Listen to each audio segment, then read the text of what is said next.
The 2025 Italian Grand Prix at Monza delivered everything you could want from Formula One: record-breaking speed, championship drama, and a team order chaos. Max Verstappen didn't just win the race, he dominated in a way that reminded everyone why he is still the king of Formula One. But the real story wasn't about his victory, it was about what happened inside the McLaren garage. Going into Monza, Oscar Piastri was leading the championship, sitting 34 points ahead of his teammate Lando Norris. This wasn't the championship fight anyone predicted at the start of the season. Max Verstappen, the four-time world champion, is way back in third, but Formula One has a funny way of humbling teams when they least expect it. The weekend started perfectly for McLaren, with both drivers looking strong in practice sessions, but qualifying told a different story. Verstappen pulled off something absolutely incredible. He set the fastest lap in Formula One history at Monza. That's not just new track record, that's the fastest anyone has ever gone around any Formula One circuit in history.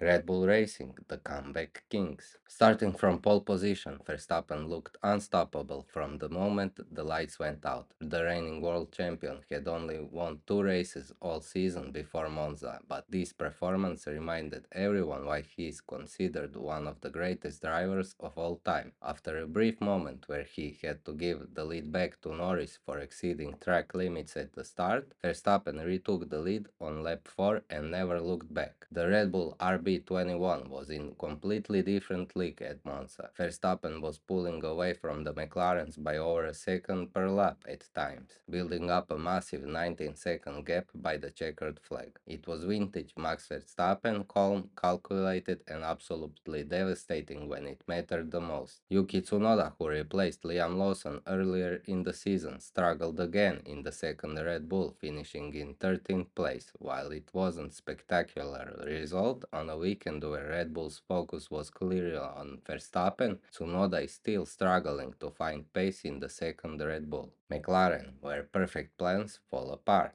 Oscar Piastri came into Monza as the championship leader, but this race showed the pressure that comes with being at the top. The Australian started third and ran a solid race, but he couldn't match Verstappen's pace when it mattered. More importantly, he found himself caught up in a team orders controversy that highlighted just how complicated McLaren's internal battle has become. Piastri ended up finishing third after being asked to let Norris pass late in the race. The decision came after a pit stop for Norris that dropped him behind his teammate. McLaren's reasoning was simple. They had agreed before the stops that whoever pitted first would maintain track position, and Piastri had pitted a lap earlier than planned. Lando Norris couldn't do anything about Verstappen's early pace advantage. The British driver briefly took the lead at the start after Verstappen exceeded track limits, but lost it again just 3 laps later when the Dutchman made a brilliant move at turn 1. The real drama came during the pit stops. Norris suffered a slow stop due to wheel gun malfunction that cost him several seconds. This dropped him behind Piastri, who had stopped a lap earlier. McLaren then made the controversial decision to swap their drivers back, giving Norris second place and the extra 3 championship points that came with it. Ferrari home race heartbreak.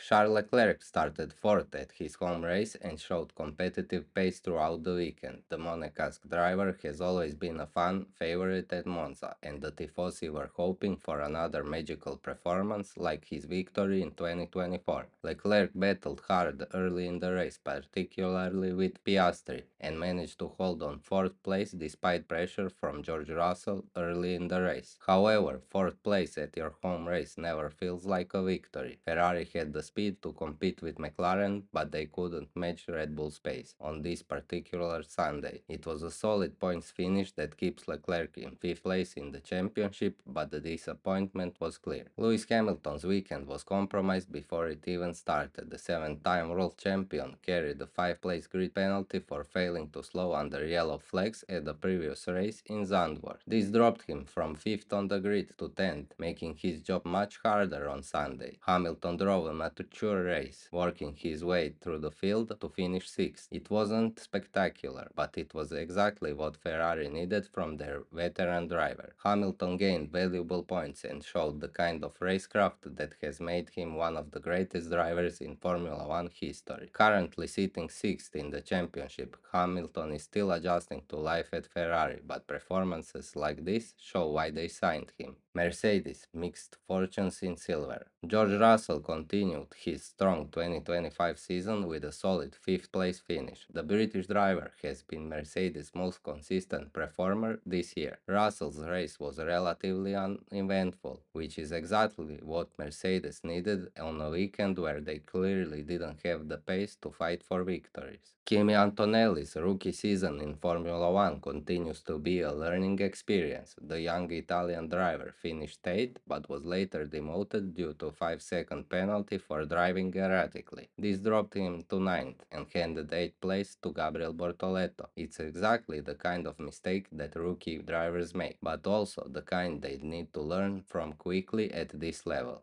Williams maximizing limited opportunities. Alex Albon drove another excellent race for Williams, bringing his car home in 7th place. The Thai British driver has been one of the most impressive performers in 2025, consistently extracting maximum performance from a car that isn't quite as competitive as the top teams. Albon's ability to score points regularly has been crucial for Williams' Constructors' Championship position. Carlos Sainz had a more difficult afternoon, finishing 11th after getting caught up in some midfield battles. The Spanish driver, who joined Williams from Ferrari, is still adapting to his new team and trying to maximize a car that's very different from what he's used to. Sainz will be hoping for better luck in the upcoming races as Williams tries to maintain their position in the Constructors' Championship. Kick Sauber experienced misuse. Gabriel Bortoleto had an excellent race, initially finishing 9th but inheriting 8th place after Antonelli's penalty. The Brazilian driver has been one of the standout rookies this season, showing impressive pace and maturity for someone in their first full Formula One campaign. Bortoleto's ability to score points consistently has been a bright spot for Kick Sauber in what has otherwise been a challenging season. Nico Hülkenberg's Italian Grand Prix was over before it even began. The German veteran was forced to retire his car on formation lap due to hydraulic problem. It was heartbreaking for Hülkenberg, who had qualified 12th and was hoping to score points at one of his favorite circuits. These kinds of mechanical failures are particularly frustrating because there's nothing the driver can do about them.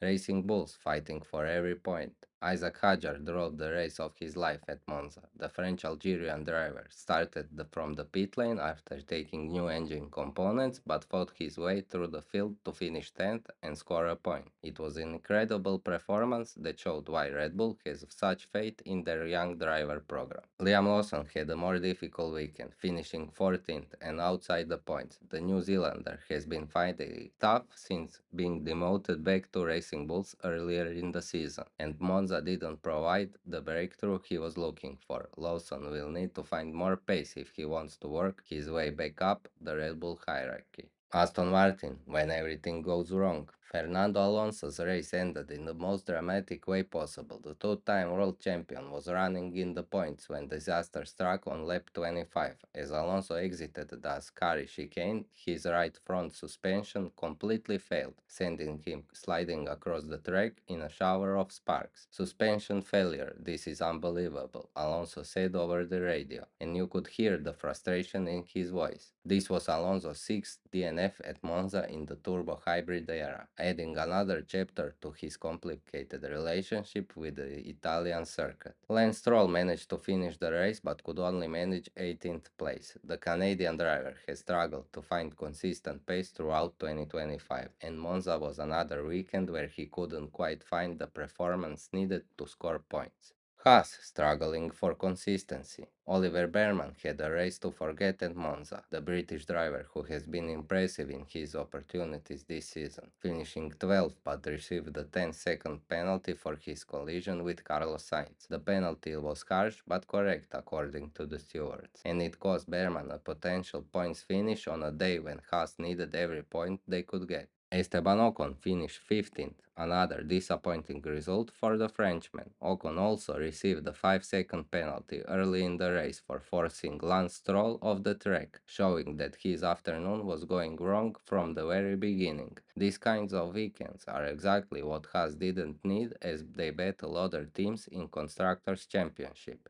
Alpine struggling to find pace. Pierre Gasly started from the pit lane after taking new power unit components. The Frenchman has had a frustrating season with Alpine, and Monza was another disappointing weekend. Gasly qualified 19th anyway, so the pit lane start didn't hurt him too much. He finished 16th, showing Alpine's power unit weakness despite having a new one. Franco Colapinto finished 17th in what was another learning experience for the young Argentine driver. Colapinto has been getting valuable seat time with Alpine on their rotating driver program, but he's still finding his feet at Formula 1 level. The pace gap to his more experienced teammate shows how much work he still has to do. The biggest talking point for Monza wasn't Verstappen's dominant victory, it was what happened between McLaren drivers. In the final stages of the race, with about 10 laps to go, Piastri was running second and Norris was third after the pit stops had played out, but McLaren had made a crucial agreement